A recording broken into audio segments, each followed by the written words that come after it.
بنا لیتے ہیں. تو یہ تمام چیزیں ہیں جن کے بیک میں اگر دیکھا جائے تو گلوبلائزیشن کو کس نے جو ہے بڑھاوا دیا ہے، وہ ہے انٹرنیٹ. لیکن اگر دیکھا جائے تو گلوبلائزیشن جو ہے اس کی ہسٹری اتنی ہی پرانی سمجھ لیں کہ جتنے کی ہیومن ہسٹری ہے. پہلے ایسا ہوتا تھا ایز تقریباً اتنی، ہم ایگزیکٹلی یہ تو نہیں کہیں گے کہ جتنی پرانی ہیومن ہسٹری ہے، لیکن تقریباً اس کے آس پاس. اس کی وجہ یہ ہے کہ لوگ جو ہیں وہ کسی ایک ٹیریٹری سے فکس نہیں ہوتے تھے. وہ یہ نہیں دیکھا کرتے تھے پہلے زمانے کے لوگ کہ ہمیں اس جگہ پہ رہنا ہے، یا یہ جگہ ہم یہاں پہ رہنا سٹارٹ ہو گئے ہیں تو بس یہی ہماری جگہ، یہاں سے ہم نے موو نہیں کرنا. نہیں، وہ دیکھتے تھے جہاں پہ ریسورسز ہیں ان کو اویلیبل ہیں وہاں پہ وہ چلے جاتے تھے، جہاں پہ ان کو سبزہ، ہریالی، پانی وغیرہ، فوڈ وغیرہ یہ چیزیں اویلیبل تھی، شیلٹر تھا، مطلب شیلٹر کا مطلب یہ ہے یہاں پہ میں یہ لوں گی کہ سیفٹی تھی، ان کو فیل ہوتی تھی، وہ اسی جگہ پہ جا کے رہا کرتے تھے. ٹھیک ہے، تو اس کا مطلب یہ ہے کہ وہ کسی ایک جگہ سے فکس نہیں تھے. تو اسی وقت ہی وہ اس پوری دنیا کو گلوبلی ہی لیا کرتے تھے، پوری دنیا کو ہی اپنا گھر سمجھا کرتے تھے. پھر دوسرا سٹیپ کیا ہوا کہ جیسے جیسے جو سویلین ہے، جو ہماری سویلائزیشن ہے وہ گرو کرنے لگی، آبادی بڑھنے لگی، پھر اس کے بعد حکومت وغیرہ یہ تمام یہ ان کے پاور حاصل کرنے کی جو چاہ ہے وہ بڑھنے لگی. تو اس وقت بھی وہ چاہ اتنی زیادہ تھی کہ جو ایون کے کچھ ایسے لوگ ہیں، سکندر اعظم ہیں، چنگیز خان ہیں، یہ لوگ ایسے بھی گزرے ہیں کہ وہ چاہتے تھے کہ پوری دنیا میں ان کی حکومت ہو. یہ گلوبلائزیشن کا پارٹ ہے. اسی طریقے سے جیسے جیسے ٹائم گزرتا گیا، آبادی بڑھتی گئی ہے اور سویلائزیشن گرو کرتی گئی، یا بیچ میں ظاہر کتنی جنگیں ہوئیں، اور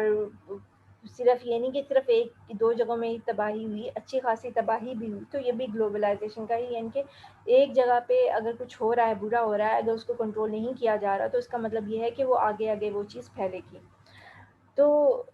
اگر ہم یہ دیکھیں کہ ڈفرینٹ اسکول آف، یہ تو اس کی ہسٹری کے بارے میں ہم نے ایک جنرلی سے ڈسکس کر لیا. میں نے صرف اس کے بارے میں ایک لائن لکھی ہے، آپ مزید بھی اس کو جیسے میں نے یہاں پہ ڈسکرائب کیا آپ لکھ سکتے ہیں. ٹھیک ہے، اس کے بعد یہ ہے کہ different school of thoughts of globalization میں اب ہم آ جاتے ہیں. اس میں جیسے کہ ہم دیکھتے ہیں کہ ہیلڈ اینڈ میگریو وہ یہ سوچتے ہیں کہ 3 مین اسکول آف تھاٹ ہیں گلوبلائزیشن کے بارے میں، کہ گلوبلائزیشن ہے کیا چیز. ایک تو کہتے ہیں، ایک جو اسکول آف تھاٹ رکھنے والوں کو ہم کہتے ہیں ہائپر گلوبلیٹس کہتے ہیں ہم اسے، جس میں وہ فوکس یہ کرتے ہیں کہ اصل میں گلوبلائزیشن جو وہ اکنامک کی ہی فیلڈ سے ریلیٹڈ ہے. یعنی کہ اکنامیکلی ہم کوئی بھی ایکٹیویٹیز کرتے ہیں، کوئی بھی کام کرتے ہیں، تو that is only called the globalization. ٹھیک ہے، ان کا کہنے کا مطلب یہ ہے کہ جب آپ اکانومیز کو ڈی نیشنلائز کر دیتے ہیں، جب آپ اسے نیشنل لیول سے لے کے انٹرنیشنل اور ورلڈ وائڈ لیول تک پھیلاتے ہیں، تو that is the only globalization. وہ گلوبلائزیشن کو کسی اور پرسپیکٹو میں نہیں دیکھتے ہیں. اس کے بعد ہے اسکیپٹکس. یہ وہ لوگ ہیں جو کہ یہ سوچتے ہیں کہ گلوبلائزیشن ایک متھ ہے، صرف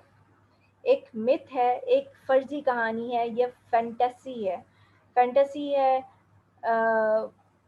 اس کا مطلب یہ ہوا کہ صرف ایک کہانی ہے، ایک سوچ ہے، ایک خیال ہے کہ ہاں یہ ہونا چاہیے. جیسے کہ آپ یہ دیکھ لیں کہ اگر ہالی ووڈ جو ہے وہ اکثر ایسی موویز بناتا ہے جو کہ فینٹیسیز پہ ریلیٹڈ ہوتی ہے، جن کا ریئل ورلڈ سے کوئی تعلق نہیں ہوتا، لیکن وہ یہ سمجھتے ہیں، کبھی ایسے گراؤنڈس پہ موویز بناتا ہے 2050 میں یہ ہوگا، 2075 میں یہ ہوگا. تو وہ بھی یہ سمجھتے ہیں کہ جو اسکپٹکس ہیں وہ یہ سمجھتے ہیں کہ جی گلوبلائزیشن ایک طرف میتھ ہے، ایک فینٹیسی ہے، لیکن اصل میں اس کا ٹارگیٹ جو ہے وہ اچیو کرنا بہت ہی مشکل ہے. اس کے بعد اگلا جو ہم دیکھ لیتے ہیں کہ جو اسکول آف تھاٹ ہے وہ ہے ٹرانسفارمیشنلسٹ. یہ وہ لوگ ہیں جو کہ یہ سوچتے ہیں کہ جو گلوبلائزیشن ہے اس کا جو سارا ایک اسٹرکچرل جو کانسیکوینسز ہے، جو ڈرائیونگ فورس ہیں، اس کا امپیکٹ جو ہے وہ آپ کے پولیٹکس میں بھی پڑتا ہے، سوسائٹی میں بھی پڑتا ہے، اور اکنامیکلی بھی اس میں چینجز آتی ہیں. مطلب یہ وہ لوگ ہیں جو سوچتے ہیں کہ ہاں جی political, social point of view سے اور اکنامک پوائنٹ آف ویو سے گلوبلائزیشن کا اثر پڑتا ہے، اور یہ ہم ان کو اس پرسپیکٹو میں لے سکتے ہیں۔ اب آگے ہم دیکھتے ہیں کہ 3 فیسز ہیں گلوبلائزیشن کی۔ گلوبلائزیشن کی جب ہم 3 فیسز کی بات کرتے ہیں تو اس میں پہلی سٹیج جو ہے وہ 1870 سے 1940 میں سٹارٹ ہوتی ہے۔ اب یہاں پہ کوشچن یہ ہے کہ ہم نے تو یہ کہا کہ گلوبلائزیشن کی ہسٹری جو ہے وہ 60,000 ایئرز اولڈ ہے، تو یہاں پہ اب یہ بات کر رہے ہیں، یہ تو جو ہے بات کر رہے ہیں 19ویں صدی سے بات کر رہے ہیں کہ 19ویں صدی سے گلوبلائزیشن، اصل میں جو ایک ٹرم ہے، جو ایک کانسیپٹ ہے گلوبلائزیشن کا، یہ اس وقت ارائز ہوا، مطلب جب لوگوں نے یہ سوچا کہ پاور وغیرہ سے بھی ہٹ کے بات ہونی چاہیے، اب بات یہ ہونی چاہیے کہ میوچل انڈرسٹینڈنگ کی بات ہونی چاہیے، کہ یہ نہیں کہ ایک ہی پاور یا ایک دو پاور جو ہیں وہ پوری دنیا کو رول کریں، نہیں، میوچلی انڈرسٹینڈنگ کے ساتھ رہنا ہے اور ایک دوسرے کو سیف بھی کرنا ہے، ایک دوسرے کو فیسیلیٹیٹ بھی کرنا ہے۔ تو فرسٹ اسٹیج آف گلوبلائزیشن جو ہے وہ 1870 سے لے کے 1940، اور اس کا اگر آپ یہاں پہ یہ دیکھیں، جیسے ہم انٹرنیٹ سے اسے لنک کرتے ہیں، تو بیسیکلی اگر ہم دیکھیں تو گلوبلائزیشن جو ہے وہ انٹرنیٹ سے لنک نہیں ہے، اس کی جو ٹرم ہے وہ لنکڈ ہے آپ کے ٹرانسپورٹ سسٹم سے۔ جیسے مطلب آپ کا ٹرانسپورٹ سسٹم اچھا ہوا تو گلوبلائزیشن جو ہے اس کا جو کانسیپٹ ہے وہ پھیلنا شروع ہوا۔ اس کے بعد ہے second wave of globalization from 1945 to 1973۔ Third wave of globalization from 1973 till today. Basically, there are 3 areas of changes happen in both the phases of the globalization, and they are international trade. International trade میں جو ہے اچھی خاصی changes ہوئیں، مطلب جو commodities یا products یا سروسز آپ کو صرف ایک اسپیسیفک ملک میں ہی آپ کو وہ تھیں، آپ اس کو وہ کر سکتے تھے، آپ کو دیکھنے کو ملتی تھی، اب ایسا ہے کہ اب آپ جو ہے ان کمیونٹیز کو، ان سروسز کو کسی بھی جگہ پہ بیٹھے ہوں، اگر آپ یوز کرنا چاہیں آپ کے لیے اویلیبل ہیں تو آپ یوز کر سکتے ہیں، آپ کو اسپیسیفک کنٹری میں جانے کی ضرورت نہیں ہے۔ انٹرنیشنل انویسٹمنٹ اب یہ نہیں ہے کہ آپ اپنے ہی ملک میں انویسٹمنٹ کریں گے، اگر آپ نے کسی جگہ جاب کی ہے تو یہ نہیں کہ آپ صرف وہاں پہ جاب کرنے کے لیے رک سکتے ہیں، اب ممالک جو ہیں وہ ایسی فیسلٹیز پرووائڈ کر سکتے ہیں کہ آپ آئیں ہمارے یہاں بزنس کریں، انویسٹمنٹ کریں۔ انٹرنیشنل فائنینشیل فلوز جو ہیں، اس کے بعد اس میں یہ ہے کہ انٹرنیشنل فائنینشیل فلوز جو ہیں وہ بھی گلوبلائزیشن کا حصہ ہیں۔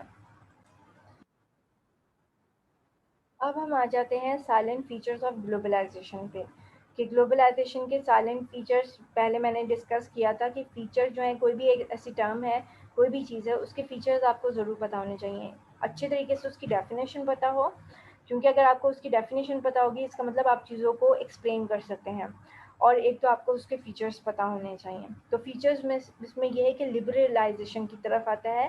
یہ اگینسٹ ہے گلوبلائزیشن، کنزرویٹو سوچ کے اگینسٹ ہے، اور جو ہے کنزرویٹو سوچ کے اگینسٹ ہونے کا مطلب یہ ہے کہ آپ کو اپنا مائنڈ جو ہے وہ براڈن کرنا ہوتا ہے، کہ ہاں آپ کسی بھی جگہ پہ جا سکتے ہیں، کوئی بھی آپ کی طرف آ سکتا ہے، آپ کسی کی بھی سروسز جو ہیں وہ لے سکتے ہیں، آپ کسی کو بھی سروسز پرووائڈ کر سکتے ہیں، آپ کسی کی بھی کومیڈیٹیز یوز کر سکتے ہیں، اور آپ کسی کو بھی کومیڈیٹیز دے سکتے ہیں۔ That is a part of liberalization. It stands for the freedom of the entrepreneurs to establish an industry or the trade or business venture within their own countries or abroad. اور اس میں لبرلائزیشن میں ایک چیز یہ بھی آتی ہے کہ آپ جو ہے، اب جیسے میں نے پہلے بتایا تھا کہ پہلے لوگ جو تھے وہ ایزیلی کسی بھی دوسرے کنٹری میں وہ اپنا بزنس سیٹ اپ نہیں کر سکتے تھے، کافی زیادہ ریسٹرکشنز تھیں، لیکن آپ زمین نہیں لے سکتے تھے، لیکن آپ جو ہے آپ پراپرٹی بھی لے سکتے ہیں، آپ اپنا بزنس سیٹ اپ بھی کر سکتے ہیں، اور یہ گلوبلائزیشن کا حصہ ہے۔ اور ہمارے جو ہے، اگر ہم اس کنٹیکس میں سوچیں تو ہم اپنے پاکستان میں ابھی تک بھی اس لحاظ سے ہم کنزرویٹو ہیں، جب ہم اپنی انویسٹمنٹ جو ہے، ہاں یہ ہے کہ پاکستان میں انویسٹمنٹ ہونی چاہیے، لیکن ہم نے اپنے انویسٹرز کو کسی طریقے سے جو ہے اٹریکٹ کرنا ہے، چاہے ہمارے جو ہے نیشنل انویسٹرز ہیں، اگر وہ اٹریکٹ نہیں ہو رہے ہیں تو ان کو چلیں، ان کو ایسا تو ہو کہ وہ باہر جا کے کچھ نہ کچھ ایسے رولز، کچھ نہ کچھ ایسا سیٹ اپ ضرور ہونا چاہیے کہ ہمارے ملک میں بھی انویسٹمنٹ ہو، ہمارے لوگوں کی باہر بھی انویسٹمنٹ ہو، تاکہ ہمارا، اگر دیکھا جائے تو اگر انڈیا جو ہے وہ اس پوائنٹ آف ویو میں کیسے کام کرتا ہے، تو اس کو یہ نہیں ہے کہ آپ اس نے وہ اپنے لوگوں کو یہ نہیں کرتا کہ ہاں جی اپنے ہی ملک میں انویسٹمنٹ کرو، باہر کسی نے کوئی پراپرٹی نہیں بنانی، کوئی پیسہ نہیں لگانا، انویسٹمنٹ نہیں کرنی۔ اس کی وجہ یہ ہے کہ اگر آپ یہ دیکھ لیں کہ جنگ آزادی سے پہلے جو پاکستان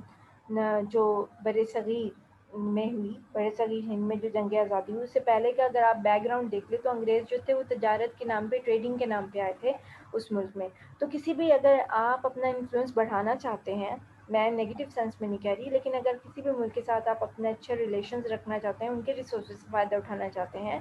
تو ہم کو اس چیز میں بھی، بلکہ حکومتی لحاظ سے بھی ہماری انویسٹمنٹ دوسرے ممالک میں بھی ہونی چاہیے، تاکہ ہم وہاں سے ارن کر سکیں اور ہم اپنے ملک میں لگا سکیں، ٹھیک ہے۔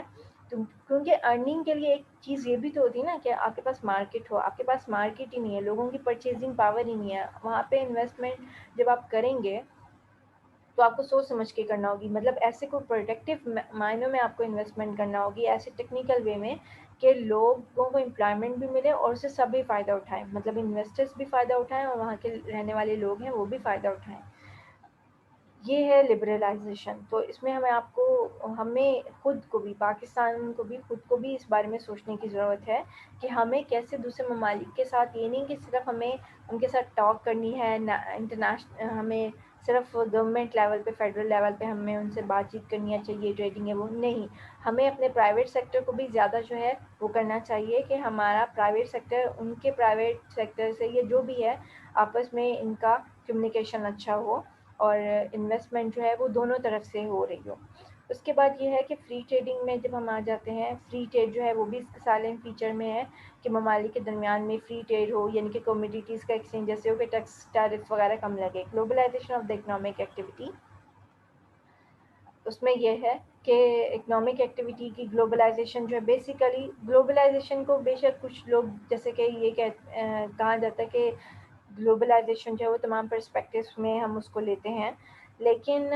بیسیکلی دیکھا جائے، جیسے میں نے آپ کو ورلڈ ہیلتھ آرگنائزیشن کی ڈیفینیشن بتائی تھی، تو بیسیکلی دیکھا جائے تو ہیلتھ جو ہے وہ ریلیٹڈ ہے آپ کے اکنامکس سے۔ آپ کے پاس پیسہ ہے تو آپ ہیلتھی ہیں، ٹھیک ہے، آپ سیف ہیں تو آپ ہیلتھی ہیں۔ تو اس کا مطلب یہ ہے کہ اکنامیکلی ایکٹیویٹیز جو ہیں وہ گلوبلائزیشن میں بہت میٹر کرتی ہیں، کیونکہ اگر آپ اکنامیکلی جو ہیں وہ اگر آپ ویل بینگ کی طرف آ رہے ہیں تو آپ دوسرے پرسپیکٹیو میں بھی اچھا جا سکتے ہیں۔ Liberalization of the import export system, یہ ہو گیا امپورٹ ایکسپورٹ سسٹم میں لبرلائزیشن ہو، یہ نہ ہو کہ ہاں جی ہم نے اپنے ہی ملک کی پروڈکٹس یوز کرنا، بالکل ہمیں اپنی پروڈکٹیوٹی بڑھانی چاہیے، لیکن رانگ سلوگنز دیکھے کہ پروڈکٹیوٹی بھی نہ بڑھا رہے ہوں، ہم اپنے لوگوں کو سروسز کمیونٹیز بھی نہ دے رہے ہوں، اور اس کے بعد ہم صرف یہ سلوگن ریز کریں کہ ہاں جی ہم نے اپنی امپورٹس جو ہیں ان کو کنٹرول میں کرنا ہے تو پروڈکٹیوٹی بڑھائیں، انڈسٹریز لگائیں، ٹھیک ہے نا، لوگوں کو سروسز کمیونٹیز پرووائڈ کریں۔ اگر آپ اپنی امپورٹ کو واقعی ڈکریز کرنا چاہتے ہیں تو آپ کو انڈسٹری لگانی پڑے گی، اور اگر آپ اپنی ایکسپورٹ کو انکریز کرنا چاہتے ہیں تو اگر آپ کی امپورٹ انکریز ہے تو اس کا مطلب آپ کے پاس چانس ہے آپ اپنی ایکسپورٹ بھی انکریز کر سکتے ہیں۔ آپ جب ممالک سے آپ کوئی بھی معاہدہ کرتے ہیں،